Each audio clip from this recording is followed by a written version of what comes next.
Bom, tinha caído a nossa conexão, estamos voltando.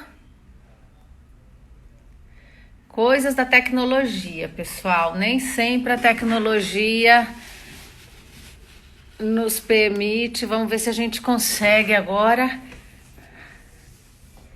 A Eugênia entrou. Vamos ver se conseguimos agora. Estou esperando que ela aceite e que a gente possa começar.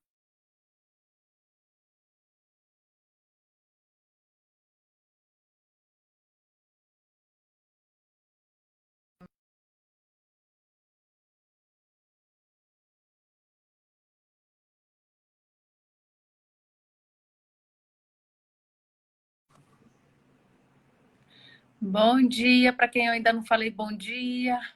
Saímos e entramos de novo e estamos esperando para ver como é que vai estar a conexão. Acho que deu. Agora sim!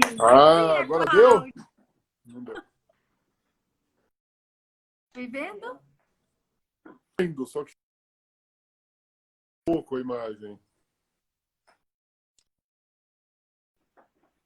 Travou.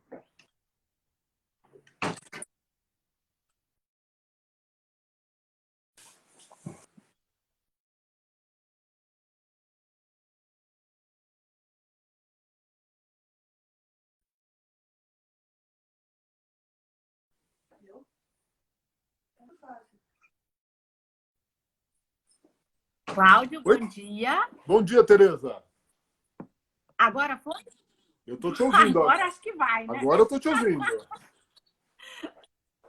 Agora eu acho que a gente sai daqui, não é? Vamos ver se a Bom, tecnologia... pessoal, bom dia. Ah, bom, hoje a nossa live é sobre um tema ótimo, que sempre está aí em alta, né, Cláudio? Que é a questão da arbitragem. Pessoal, professor Cláudio Filho, que está graduado pela PUC São Paulo, filho da PUC, como eu e como vários dos nossos colegas aqui. Professor Cláudio também, ele é coordenador da área de arbitragem e comércio internacional na pós-graduação da PUC, né? Aliás, quem anda pelos corredores da PUC vê todo mundo atrás do Cláudio para falar de comércio internacional e de arbitragem. E o professor Cláudio também, ele tem um LLM pela Universidade de Miami, doutorado em livre-docência também pela PUC. Coordenou os cursos do COGEAI, de Internacional e da GV, e hoje é um atuante na área, e principalmente na área de empresarial, comércio e na área de internacional. E vai bater um papo conosco aqui, Cláudio, hoje sobre arbitragem, né? Eu sei que a mediação não é muito a área dele, como ele diz, mas é interessante a gente passar pela diferença entre uma e outra, até porque, sabe, Cláudio, que agora com essa questão da Covid, toda essa reforma que está sendo implementada no Poder Judiciário, né? Por conta da gente ter que trabalhar em casa, os tribunais eles criaram na trabalhista o SEJUSC, que são núcleos de mediação pré-processual, né? Claro, são dentro do judiciário, feitos com eles, a atuação é dos juízes, praticamente, de juízes e servidores públicos, mas é um assunto que eu tenho a impressão que vai crescer muito aí na Justiça do Trabalho, até porque nós tivemos a reforma, já na verdade é um assunto que já vem sendo polêmico desde a reforma de 2017, por conta da previsão pela primeira vez na CLT da possibilidade de instituição de cláusula de arbitragem ou cláusula compromissória dentro dos contratos de trabalho, que você bem sabe que nunca houve, né?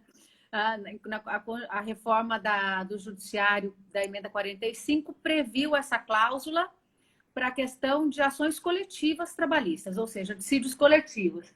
Mas na área individual, a gente nunca, sempre foi uma discussão, houve uma resistência muito grande, ainda há essa resistência muito grande, o nosso diretor aí da PUC, que é também nosso confrade na academia, e nosso vice-presidente, o Pedro Paulo Manos. Ele ainda, quando ministro, deu um voto belíssimo no TST a respeito da permissão de arbitragem em matéria trabalhista, né? Então, queria te ouvir um pouco aí dessa... Primeiro, sempre que eu vou falar, claro, não vou... Mediação é uma coisa, arbitragem é outra coisa. O que você acha de tão diferente? O que tem de tão diferente nos dois institutos? E um teria preferência sobre o outro? Como que você vê a utilidade desses dois institutos? E por que a arbitragem seria mais... se seria uma via alternativa? É tão interessante assim a arbitragem? O que você pensa sobre isso? Como é que você vê os institutos aí? Já te enchi de pergunta, né? Vamos, Mas como você está acostumado comigo e com a Maria Eugênia, você sabe que a gente fala muito, então tudo bem. vamos tentar, vamos começar pelo começo. Primeiro, agradecer a Tereza pelo convite. É sempre uma alegria poder estar conversando sobre matéria que eu gosto. Agradecer a Maria Eugênia por me emprestar o telefone dela. Emprestar o Instagram dela, porque o meu literalmente estava sendo inaugurado hoje, criei ontem para poder falar contigo. Vejo que devo ter falhado assim flagrosamente nessa minha nova imiscuência na área de informática.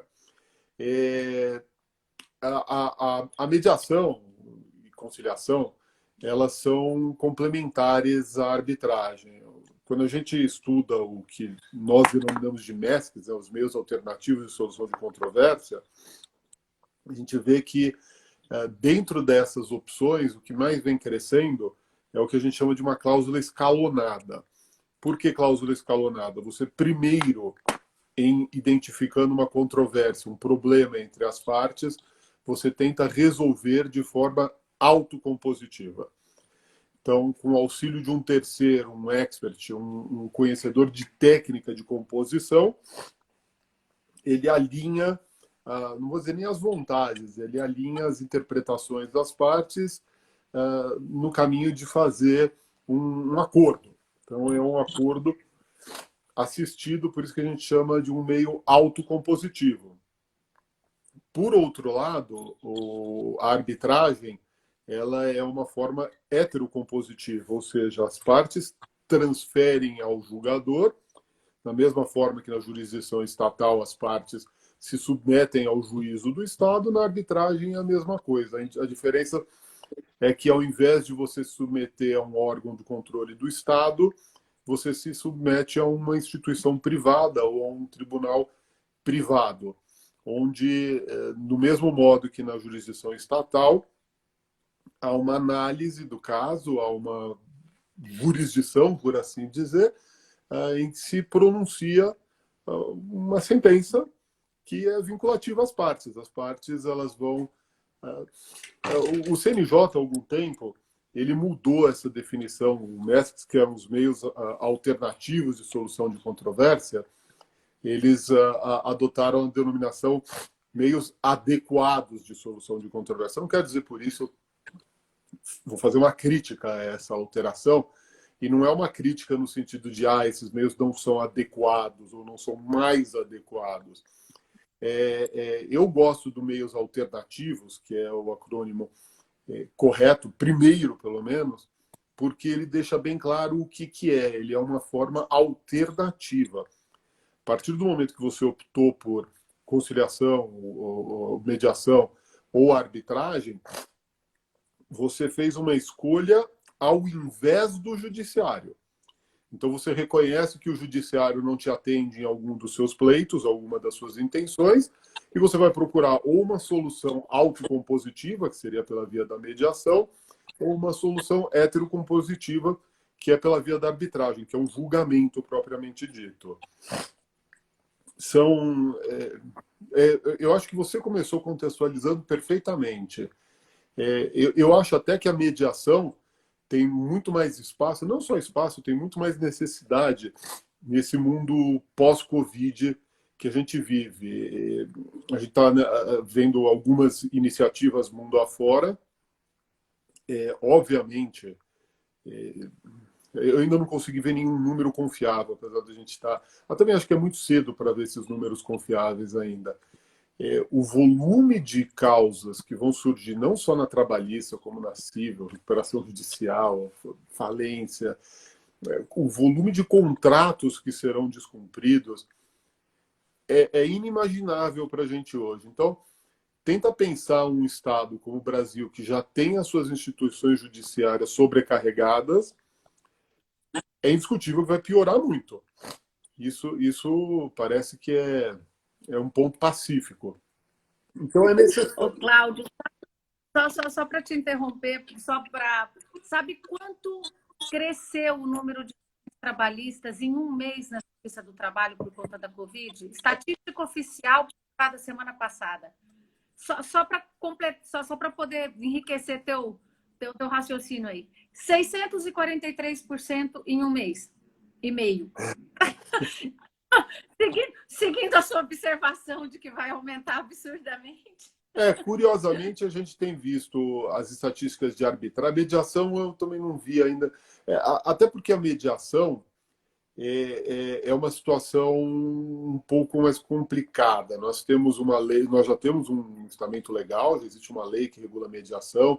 Desde o ano passado, a gente tem a Convenção de Singapura, ou seja, já tem um instrumento internacional de reconhecimento de mediação. Virtualmente todas as grandes instituições já têm a sua área de mediação, só que eu, pelo menos, desconheço algum órgão central que analisa números. Na arbitragem, a gente tem alguns pesquisadores, a professora Selma Lemes acabou de publicar novamente a sua pesquisa, ou seja, a arbitragem a gente acompanha, a mediação ainda não, mas indiscutivelmente a área que mais vem crescendo é a da mediação. Aliás, se a gente presumir que o empregado, o empregador, o empresário tem bom senso, faz todo sentido que ele migre para... Se ele quiser realmente resolver a sua questão, a mediação ela tem todos os instrumentos para fazer com que se resolva de forma rápida toda e qualquer espécie de questão. Toda. Aqui não tem... É muito, obviamente, de natureza econômica, natureza trabalhista, natureza, inclusive familiar, ou seja, e lembrando, né, mediação, quando eu falo não é a minha praia, é porque mediação efetivamente é técnica. Eu já participei de algumas mediações, já fiz algumas, sempre atipicamente. Por quê? Porque eu não tenho preparo técnico para isso. Eu venho me preparando há anos para arbitragem, venho trabalhando muito com arbitragem, passei metade da minha vida vendo e fazendo contratos domésticos, internacionais, e de repente me vi no mundo da arbitragem. Quem acompanha aí, como você falou, né, a ciência, a técnica, a pesquisa, a School of International Arbitration, que é parte da Queen Mary, que também é parte da Universidade de Londres, eles fazem muitas pesquisas. E os números eles são claros. A mediação é a área que mais cresce nas formas alternativas de solução de controvérsia.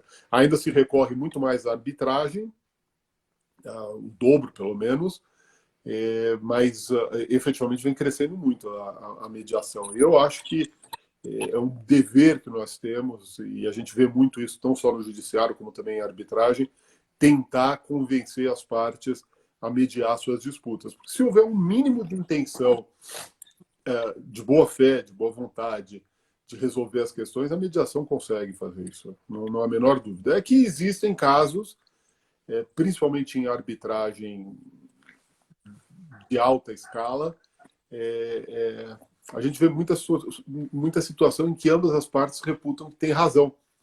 É muito comum a gente entrar num procedimento em que você vê que claramente ambos acreditam que fizeram tudo o que deviam fazer, óbvio, com algumas falhas, natureza humana, o que quer que seja.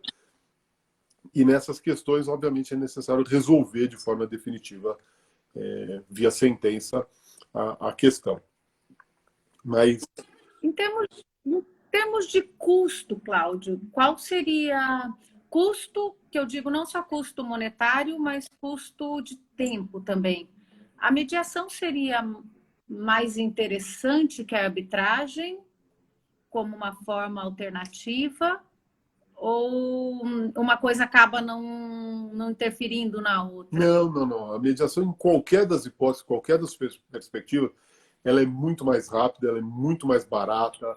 Eu não vou dizer que ela é muito mais técnica, porque ela é de uma técnica muito diferente. Uma mediação, você normalmente consegue em 30 dias, 30, 45 dias, preparar toda a mediação. Às vezes menos. Ela também é muito flexível. Se você tiver uma situação diferente, ela vai se adequar. Eu tenho uma semana para ver isso. Então, vamos fazer em uma semana. A mediação em si, 2, 3 dias você resolve a questão para o bem ou para o mal. Você encerra, pelo menos, em 2, 3 dias, uma vez começada presencialmente. Presencialmente também pode ser pelo ambiente virtual, né? Que agora, né? Agora a gente não tem como escapar disso. Virtual. Mas, Cláudio, falando um pouco mais de arbitragem, especificamente, que vamos dizer assim, é mais tua praia, né? A arbitragem ela tem se mostrado um instrumento muito interessante, principalmente para a questão dos negócios, né? Claro, a gente tá falando aqui, o governo, aliás, o governo não, os governos de forma geral, eles têm trabalhado muito em cima da questão das aberturas para que os negócios comerciais, e principalmente por conta de globalização e esses ajustes internacionais, para que eles realmente ocorram com menos burocracia e mais efetividade dentro do país. Qual é o papel da arbitragem nisso? E o Luiz Madeira, que é um companheiro aí que está todo café da manhã conosco, ele está em Portugal, vive lá, e é um professor, e nos pergunta qual a natureza jurídica da arbitragem. E a Natália está pedindo aqui qual a situação... Ai, meu Deus, espera aí. Qual a situação internacional que já existe com relação à arbitragem? Eu faço parte de um grupo de pesquisa do ILERA canadense. Inclusive, eles vão se reunir agora no final do mês. E o tema, Cláudio, nos últimos anos vem sendo arbitragem. O ILERA tem trabalhado muito, principalmente no Canadá. O presidente da Câmara de Arbitragem lá é o Christian. E eles têm feito um trabalho aí para ter tentáculos por todos os lugares com relação à questão da arbitragem, principalmente na área dos contratos coletivos de trabalho e da atuação sindical. Então, como você percebe, assim, não é só uma questão com relação à empresa, claro, eles estão visando os negócios internacionais e essas relações, e quanto mais sindicatos internacionais eu tiver no campo da arbitragem é melhor, já que nós não temos uma jurisdição social internacional. Então, como é que você vê todas essas questões aí? Acho que a arbitragem ajudaria a resolver bem, né? Pelo menos é assim que o ILERA tem se posicionado. Na verdade, eu me perdi, tá? Foram muitas perguntas. Eu vou tentar falar, de repente a gente retoma. Começa pela natureza jurídica, vai? A gente retoma quando for o caso. Vamos começar. Internacionalmente falando, a arbitragem já é um instituto extremamente consolidado. Você falou Canadá, por exemplo. Canadá é extremamente consolidado, Estados Unidos é muito consolidado, Europa é muito consolidado, no Sul também, na Argentina, também é muito consolidado, o Uruguai também se faz muita arbitragem, ou seja, a arbitragem já ganhou o mundo enquanto instituição jurídica. Um dos colegas fez a pergunta qual que é a natureza jurídica da arbitragem. Eu não vou dizer que eu já desisti de discutir a natureza jurídica da arbitragem, mas eu já venho tendo como de menor importância a natureza jurídica. Muitos os publicistas e os privatistas embatem há séculos, literalmente, será que ela é jurisdição contratual, jurisdição estatal? É a jurisdição, não é? Nós temos hoje que ela, dependendo da sua visão, obviamente, o professor Schmidhoff, que é um professor britânico, já analisando essa questão, literalmente, na segunda metade do século passado, ele falou, já chegou a hora da gente parar com essa briga, porque que tem elemento de jurisdição é indiscutível, que tem elemento de contrato é indiscutível. Será que ela é jurisdição? Será que ela é contrato? Ou será que ela é arbitragem? Então, eu já parto do princípio que a arbitragem tem natureza jurídica de arbitragem. Alguns dizem que é a natureza híbrida, outros dizem que é a natureza sui generis.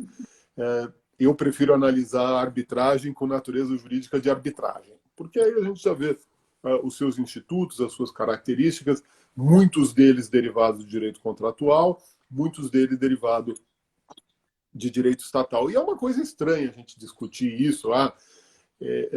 É uma pressuposição errada que seja o contrato, seja a jurisdição anterior à arbitragem, porque contrato, enquanto a vontade das partes vinculativa, assim como jurisdição vinculativa, ela só existe a partir do momento que existe o Estado.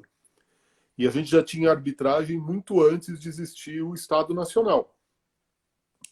Caiu em desuso, no Brasil, principalmente, até 1996. Aliás, na verdade, até 2001, quando foi julgada a constitucionalidade da nossa lei de arbitragem, ela praticamente não existia, apesar do Brasil já ser parte da Convenção de Genebra, tinha discutido todas as questões da Convenção de Nova York, em tese estava nesse movimento internacional, mas não existia um estamento, seja antropológico, psicológico ou jurídico, para que a arbitragem ocupasse seu espaço.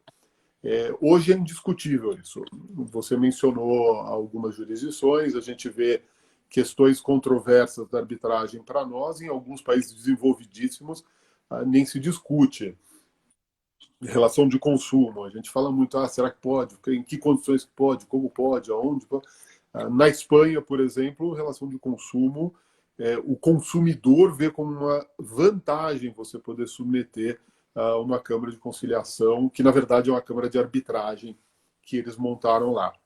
A questão trabalhista, que aqui no Brasil ainda é controversa, o professor Manos, como você bem lembrou, teve já uma visão inovadora já há algum tempo atrás, mas a gente sabe que não é a regra no Brasil. Nos Estados Unidos, por exemplo, se você for procurar a justiça trabalhista, é óbvio que você vai poder socorrer de algum dos ramos da justiça estatal nos Estados Unidos, mas virtualmente todas as questões relevantes de direito do trabalho nos Estados Unidos são resolvidas pela arbitragem.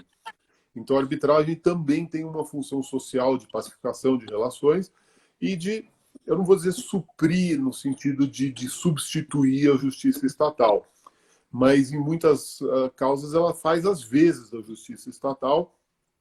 No Brasil, ela poderia muito bem ajudar. Você falou, se a gente aumentou 600%, e se a gente partir do princípio que justiça demorada é justiça negada, a gente tem um problema sério. Você até perguntou há um tempo atrás, quanto tempo dura uma arbitragem? A arbitragem ela dura o tempo que as partes quiserem que dura.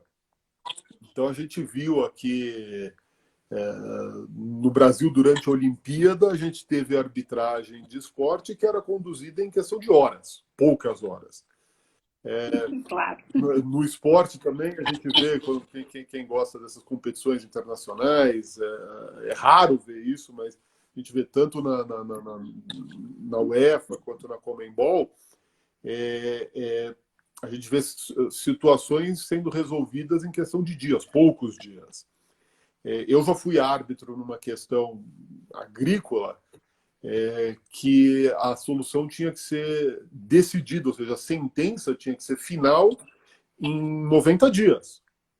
Então, quando a gente fala a flexibilidade é uma das características maiores do procedimento arbitral, ela literalmente é flexível, ela se adapta, ela se adequa exatamente ao que as partes precisam. O custo, e você também tocou nesse ponto, ele é um pouco mais pesado. Existem arbitragens mais baratas, existem instituições que não são tão onerosas, por assim dizer, mas como regra essa arbitragem que a gente fala, até porque a arbitragem no Brasil ainda é um pouco elitizada, não é corretamente, diga-se de passagem, não é qualquer causa que pode ou que deve, que pode, desde que seja questão pensando sobre direitos patrimoniais e direitos disponíveis, qualquer uma delas pode. Mas não é qualquer questão que deve a arbitragem. A gente acha que o judiciário no Brasil está muito bem aparelhado para algumas questões, aliás, muito melhor. até pela coercividade das decisões, do que o juízo arbitral para algumas questões. Então, é questão de encontrar o nicho do que você quer, do que você precisa, para que você possa resolver da forma mais adequada. E aí, dizer que MESCs são formas mais adequadas é tentar achar que existe uma fórmula que se adequa a todas as situações. E a arbitragem, efetivamente, não é nenhuma panaceia que vai resolver todos os problemas do mundo. Ela nem se propõe a isso. Ela tem um mercado cativo, ela tem... no cenário internacional, a última pesquisa da Queen Mary diz que 99% dos contratos internacionais contemplam mais ou menos 30 e poucos são essas cláusulas escalonadas, ou seja, mediação depois da arbitragem, 60 e pouco por cento arbitragem direta e somente 1% se socorre do judiciário. Isso é pesquisa científica mesmo, né? E é fato, a gente não discute nisso. Até porque, como também foi mencionado numa das 38 perguntas que foram colocadas, também no cenário internacional, a gente não tem um tribunal de jurisdição internacional. Quando você fala que os órgãos internacionais discutem isso, a gente precisa lembrar que não existe foro de debate, muito mais foro decisório de questão internacional. O foro de debate ele é aberto à adesão voluntária, ou seja, discute-se questão A, B, C ou D, seja na Organização Mundial do Comércio, do Trabalho, onde quer que seja, e os estados eles optam se isso é conveniente ou não aos seus tutelados. A partir do momento que você, independente da vontade do Estado, ingressou numa instituição, num negócio, num comércio, ou mesmo num contrato, e tem um problema de natureza transnacional, você não tem um tribunal com jurisdição universal. Você não tem eu vou me socorrer. Brasil, a gente tem problema, nosso judiciário é um problema. Nosso judiciário é um problema. A gente não tem dúvida. Aliás, os integrantes do judiciário são os que mais reclamam da falta de estrutura, da falta de posição, da falta de verba, da falta de tudo, e que é normal. Eu tinha um colega que é juiz que ele falava, né? Eu já tenho mais de um ano de formado, vamos colocar assim. E ele fala, não, aqui está um monte dos processos, eu vou vencer esse monte. Eu lembro claramente. Depois, um dia eu fui no fórum. Aliás, eu tenho essa grande vantagem, né? Fórum de qualquer natureza, qualquer um dos fóruns, eu só vou para visitar amigo. Graças a Deus eu não milito em fórum nenhum. E um dia eu cheguei e ele falou assim, chega uma hora que você desiste, murro em ponta de faca. Então, por quê? Eu tenho 300 mil casos. Você vai pensar, eu vou me adequar a esses 300 mil casos. Eu vou ter 3 mil assistentes, eu vou ter um sistema computadorizado, eu vou poder me valer do que a tecnologia. Pode até nem adiantar, mas muitos não têm nem como saber se vai adiantar ou não, porque termina na intenção. Já uma instituição arbitral, ela se adequa literalmente ao número de casos que tem. Eu duplico ou triplico a minha condição de receber árbitros de um dia para o outro. Eu mudo a minha terra. A gente viu, em função do coronavírus, instituições arbitrais migrando basicamente do dia para a noite, do sistema virtual para o sistema virtual do sistema analógico. Não sei se esse é o nome que a gente dá, mas até porque você não tem problema de verba, você não tem problema de contingenciamento, você não tem problema de pessoal. É muito mais fácil você se adequar. Então, não tenho dúvida que a arbitragem, as instituições, elas fluíram muito melhor. Por outro lado, a gente tem visto, e ainda que eu não milite na área, é extremamente louvável o que vem acontecendo com a justiça estatal nesse momento, porque, de novo, eu não tenho nenhum relato meu, porque não milito nessa área, mas os colegas que militam na área estão dizendo que a justiça estatal se adequou de tal forma a esse ambiente virtual, vou lhe dizer, mais de metade desses meus colegas torcem para que não volte, aliás, que a vida volte ao normal, que as condições de trabalho voltem ao normal, mas que o ambiente virtual persista inclusive, se desenvolva. É interessante, está aqui conosco também o Guilherme Gantos, o Aguiar, que também são advogados militantes na área trabalhista, e o Aguiar é nosso confrade também na academia.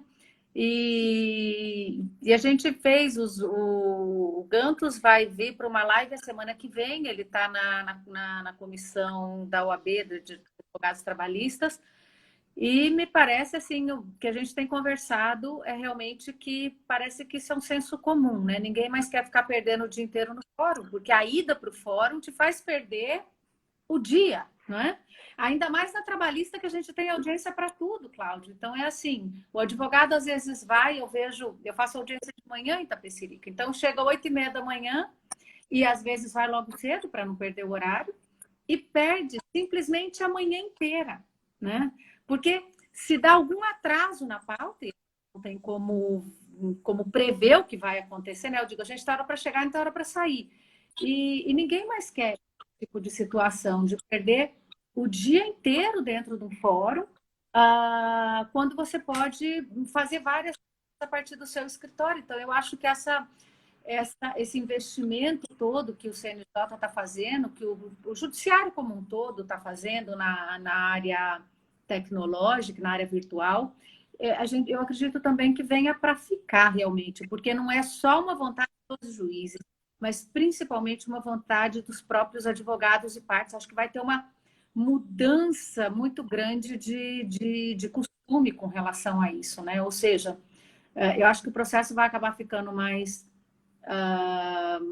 rápido, mais eficiente, vamos dizer, e as pessoas não vão perder tanto tempo, porque o problema não é perder o tempo ali, é o estresse que você tem, enfim, é tudo, né? É um contexto de tudo. Que, obviamente, como você está falando, numa câmara arbitral, isso provavelmente não vai se ver em lugar nenhum do mundo, né? E internacionalmente, realmente, o Fernando Fita, meu marido, você sabe, é árbitro, né? Na Espanha também. Realmente o procedimento arbitral lá funciona muito bem e na área trabalhista, né? O que é interessante. E, aliás, tem muita gente nos assistindo aqui, Cláudio, estão começando tem várias questões, né? O André Jobim, que é nosso colega, também nosso confrade, lembrou da época do julgamento aí das comissões de conciliação prévia, que foi uma tentativa do judiciário de tentar imprimir uma tentativa do legislador tentar imprimir uma forma alternativa que ficou aí um embate há muito tempo, até que chegou no Supremo, o Supremo falou, olha, a passar pela comissão de conciliação não é uma obrigatoriedade, a gente sempre esbarrou na questão relacionada ao acesso ao judiciário, ontem eu peguei um julgamento, né, do Uruguai, da Suprema Corte do Uruguai com relação à análise da questão da arbitragem nas cláusulas nos contratos individuais de trabalho, né? E o interessante desse caso que foi analisado no Uruguai é que é um caso de Uber, né? E é interessante, o Uruguai acabou decidindo pela existência de vínculo de subordinação e no contrato desse Uber havia, claro, uma cláusula de arbitragem, porque eu acredito que na maioria dos contratos com trabalhadores em geral, que são trabalhadores não subordinados, vem sempre essa cláusula com relação à arbitragem, porque é a preferência que se dá pela arbitragem. E o Tribunal do Uruguai decide que não é possível. Olha só, né? Quer dizer, enquanto aqui a gente está tentando discutir, e você acaba de falar, nós estamos atrasados com relação à questão de aceitar a arbitragem como um meio adequado e realmente é um meio eficiente. Eles voltam na questão para dizer que não cabe arbitragem em contratos de trabalho de maneira geral, porque, claro, você está analisando dentro de um contrato, primeiro ele analisa a questão do juízo arbitral e depois ele passa para dizer que tem vínculo de emprego. Bom, nem vou entrar na questão do vínculo de emprego, porque isso aí foi questão, é outra questão, a gente já cansou de discutir isso em várias outras lives, inclusive nós tivemos o professor Giuseppe falando nisso, que é da Itália, o professor Alberto Levi, que também é da Itália, Macarena, da Espanha, tivemos o Juan Raso, do Uruguai, essa semana a Marta Monsalve também, da Colômbia, enfim, a gente tem feito um giro aí para saber como é que está pensando o mundo, né? Então, mas o que nos interessa aqui desse julgamento é o fundamento que o tribunal utiliza, e que é um fundamento que até eu queria te perguntar, porque, claro, dentro dos contratos de comércio internacional, a gente sabe que, e a União Europeia já decidiu sobre isso, a própria Corte Europeia de Direitos Humanos também, a Corte Interamericana de Direitos Humanos também, nós temos aí vários instrumentos internacionais prevendo que a liberdade econômica é um direito fundamental, certo? Uhum. E o tribunal aqui ele fala assim, que não é possível cláusulas arbitrais em contratos de trabalho, porque, olha, o Lúcio Munhoz está no Reino Unido, teve uma live ótima com a gente ontem, e ele está falando que no Reino Unido não é aceita a arbitragem em matéria trabalhista privada. Não sei, Lúcio, se o fundamento é o mesmo desse do Uruguai. Eles dizem que, resumidamente, né, que não se pode aceitar porque o direito do trabalho é um direito humano e nessa condição e com essa natureza não se poderia deixar fora da apreciação do Poder Judiciário a questão com relação ao direito de se socorrer ao judiciário em questões trabalhistas. Ou seja, toda questão trabalhista, por ser um direito humano, teria que ser resolvido no âmbito do judiciário. E ele traz um antecedente do direito material em si, que é a questão do acesso à justiça. O que esse julgamento fala e que, na verdade, coincide muito com o fundamento brasileiro também, é que deixar a questão trabalhista para ser decidida por um juiz arbitral impediria o acesso à justiça, né? Que foi, como muito bem lembrou o André Jobim, o fundamento das ações declaratórias de inconstitucionalidade que decidiram sobre a Comissão de Conciliação Prévia. E aí eu te pergunto, Cláudio, você acha que a arbitragem feriria acesso à justiça? Ou seja, como eu faço esse divisor de águas do que é direito fundamental, do que é direito humano, para decidir o que pode e o que não pode ficar num juízo arbitral? Não parece que tem uma contradição nisso ou é impressão minha? Curiosamente, eu também vejo. E, obviamente, vai depender da sua interpretação.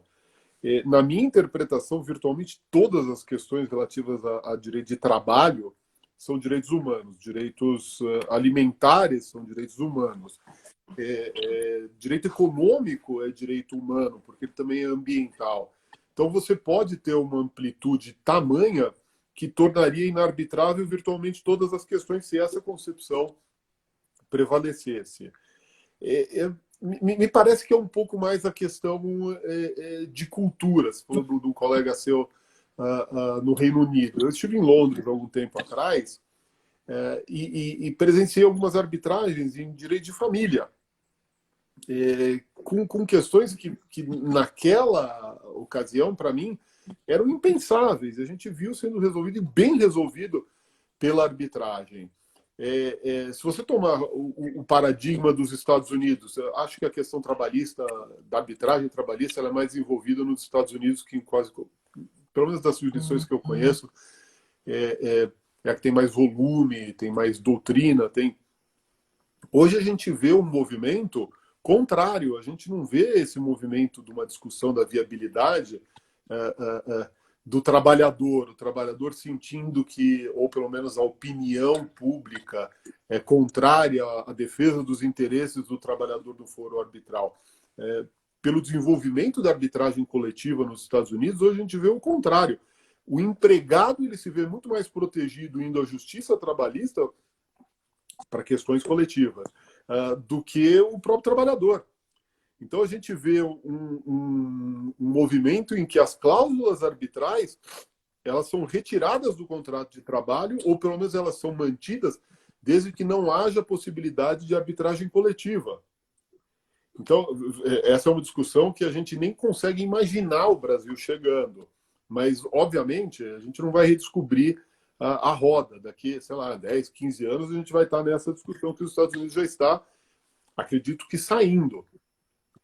Porque é uma concepção errada em acreditar que o árbitro não vai levar em consideração todo esse arcabouço legal, os tratados de preservação de direitos humanos, seja no viés trabalhista, no viés ambiental, no viés, qualquer um dos viés. A gente, quando discute com colegas estrangeiros a função social, a primeira coisa que vem à mente dele é então direito fundamental, direito humano. Sim, claro que é, mas ele tem outro viés. E o árbitro tem que aplicar? Sim, o árbitro tem que aplicar. Se ele conseguir entender, obviamente. Se ele souber aplicar, o que nem sempre é correto. Mas acontece. Eu não consigo ver... na verdade, eu não consigo entender absolutamente nada que a justiça estatal possa fazer, que, aliás, não é nem possa, né? A justiça estatal faz porque deve e a arbitragem também tem esse dever.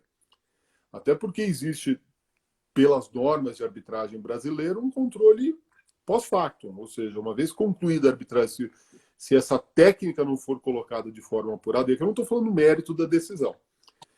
Se o como eu, árbitro, cheguei à decisão estiver errado, você vai anular aquela decisão em juízo. O Brasil tem uma grande vantagem, a gente tem a justiça especializada, a gente tem,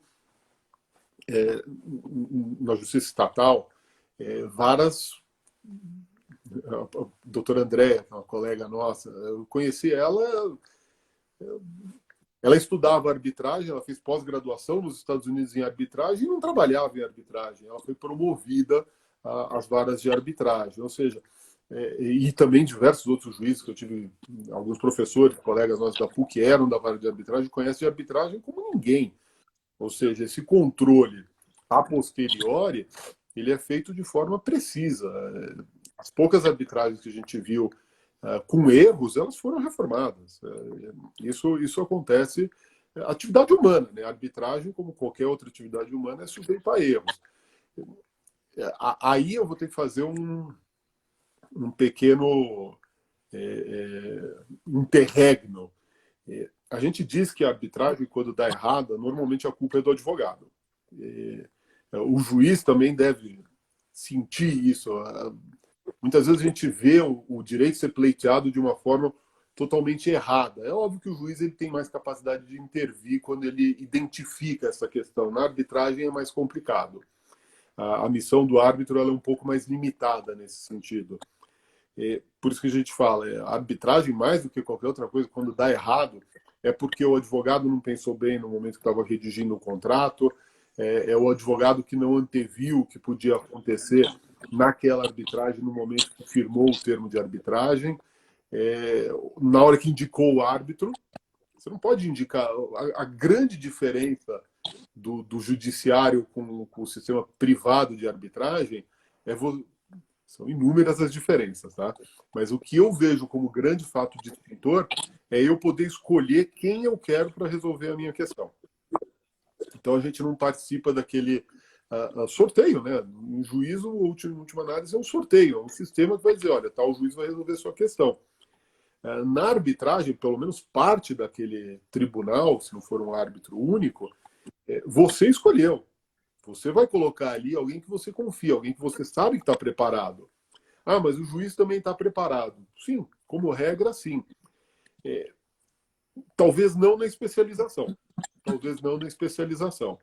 E mais ainda, né, existem fatos que te levam a não confiar naquela pessoa, seja porque a orientação dele é distinta da sua, a concepção do direito dele é distinta da sua. Eu não estou dizendo nem que é certo ou que é errado, estou dizendo que é distinta da sua.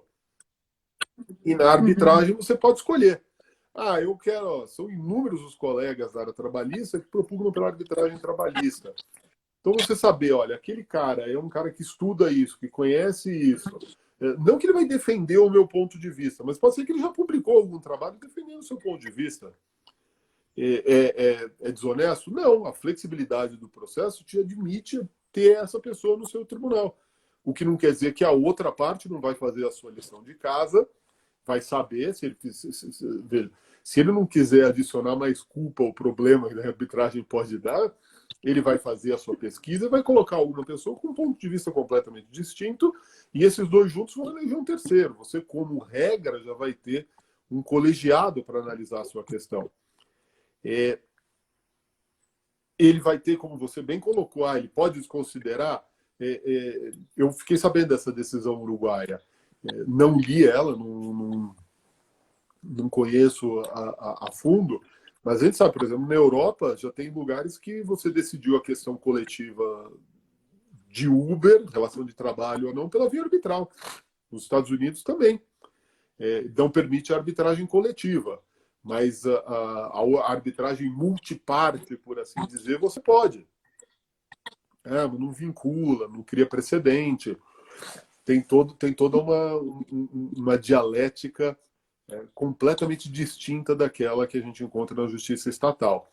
Mas o tribunal arbitral, se ele tiver adequado a esses tempos, que no Brasil, efetivamente, foram poucas, desde a alteração da CLT e a nossa reformulação da lei de arbitragem, pelo menos eu não tenho visto tanto ímpeto de fomentar a arbitragem na área trabalhista. A gente tem visto a AmCham em São Paulo está trabalhando bastante nisso, algumas outras instituições também.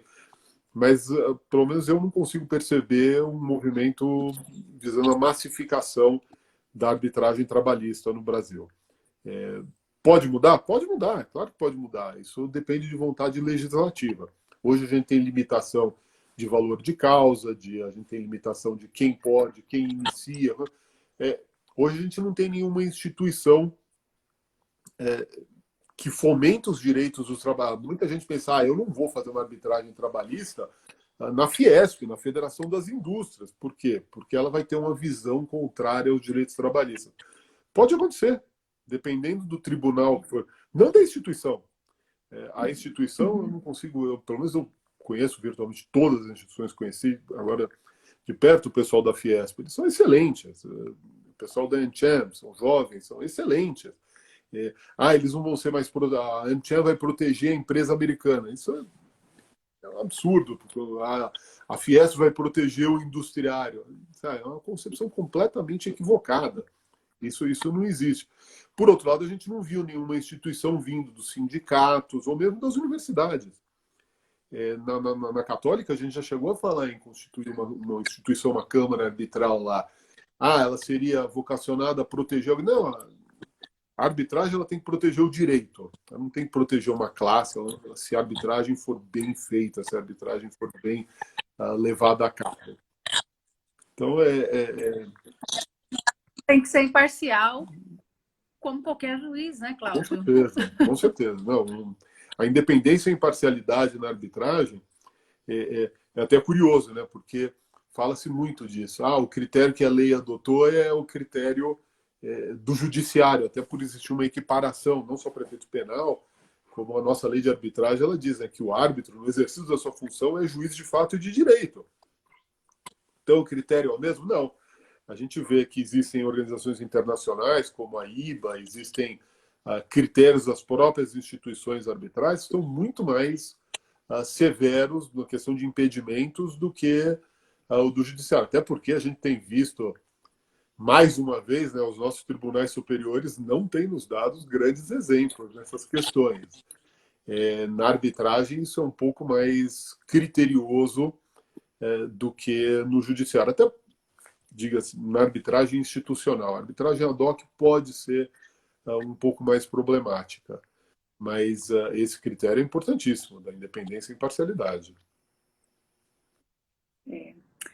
Eu acredito que, como você acha que nós vamos ter uma mudança de hábito em várias situações, sabe, Cláudia? Acho que, inclusive, com relação a essa questão da própria arbitragem, você tem razão. Na área trabalhista, acredito que a movimentação não seja muito grande, porque existe uma resistência muito grande na área trabalhista, e uma resistência que, a meu ver, não... Bom, eu, na verdade, sou a favor de métodos alternativos, não é de agora, é de faz tempo, né? A gente cheguei a participar, conheci as câmaras de arbitragem aqui, que trabalhavam com com o direito do trabalho. Acho que esse trabalho que o Ilera canadense tem feito é espetacular, né? Até porque a ideia deles é trabalhar com essa questão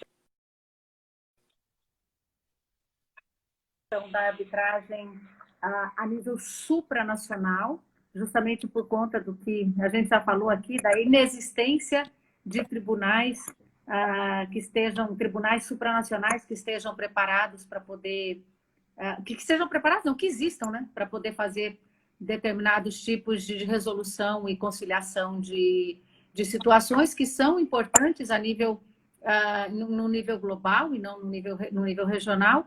E só lembrando, Cláudia, na hora que você estava falando da questão dos direitos fundamentais,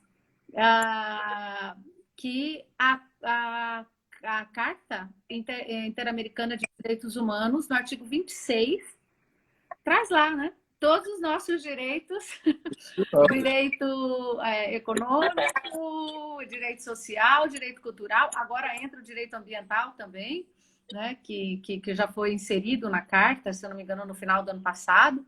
Enfim, eu acho que é uma tendência realmente da gente caminhar para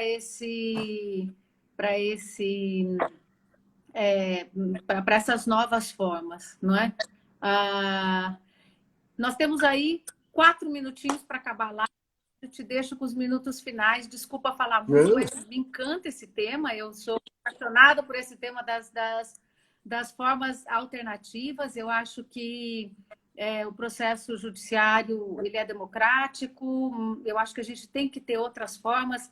As questões ficaram muito especializadas, não é?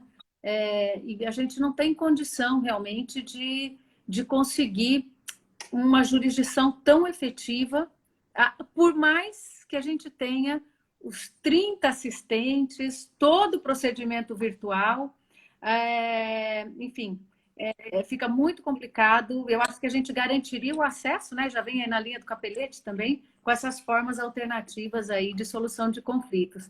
Agradeço em nome da Academia Brasileira, Cláudia, sua presença. Te deixo aí com as considerações finais, dando um bom dia aí para o nosso público, que está sempre nos acompanhando. E, enfim, e mais uma vez agradecendo. E amanhã, lembrando que nós temos 2 lives, uma às 8 da manhã com a Sônia Mascaro, que é a nossa confreira da Academia, desembargadora aqui em São Paulo, e outras 10 da manhã com um assunto não menos importante, que é com o ministro Aloysio, também com CAD, junto com o ministro Alexandre, falando sobre a retomada aí do judiciário, né? A agenda deles está um pouco conturbada, então a gente marca a live no horário que eles podem. Cláudio, muito obrigada por tudo e agradecendo o nosso público. Te deixo com os finalzinho, com o finalzinho. Ok, não, eu que agradeço, é sempre um prazer e uma alegria poder estar com você, ou com o seu pessoal, com seus ouvintes. Eu não sei se no Instagram são ouvintes, deve ser porque eles estão ouvindo, né? É até curioso, né? Assim, essas formas novas. Como eu falei no começo, né? A arbitragem é muito anterior à jurisdição estatal. Ela caiu em desuso. Eu começo meu curso de arbitragem, seja na graduação, na pós-graduação, falando que é até inconcebível a gente pensar isso, porque o Brasil, enquanto Estado, enquanto nação, na verdade colônia, ela nasce fruto de uma arbitragem. Então, se você pensar que Portugal e Espanha tinham uma discussão com relação à divisão das terras do Novo Mundo e o Papa traçou essa linha divisória, Tordesilhas não é nada mais nada menos do que uma arbitragem. Se a gente pensa a mudança dos paradigmas do direito internacional, a primeira arbitragem assim considerada, a arbitragem do Alabama, que pôs fim à Guerra de Secessão norte-americana, o envolvimento britânico, o árbitro dessa questão, o Barão de Itajubá, foi um brasileiro. Então o Brasil está envolvido na arbitragem, nessa arbitragem moderna que a gente conhece, desde o seu início. É que por questões, se a gente voltar às ordenações filipinas, ordenações manuelinas, elas trouxeram para o Brasil, enquanto colônia, a cultura da arbitragem que Portugal já tinha. É muito interessante a gente pensar isso. É bem o que você falou. Eu estou vendo que a gente está chegando no nosso último minuto. A arbitragem é uma atividade humana. como qualquer atividade humana, ela é suscetível de falha. O que eu vejo é uma possibilidade de adequar a intenção das partes em manusear aquele instituto da forma que eles julgam mais conveniente. Então, quando a gente quiser um sistema menos paternalista, quando a gente quiser um sistema mais ágil, mais eficaz, mais e pensar ele, desenhar ele dessa forma, ele vai atender aos interesses dos seus usuários.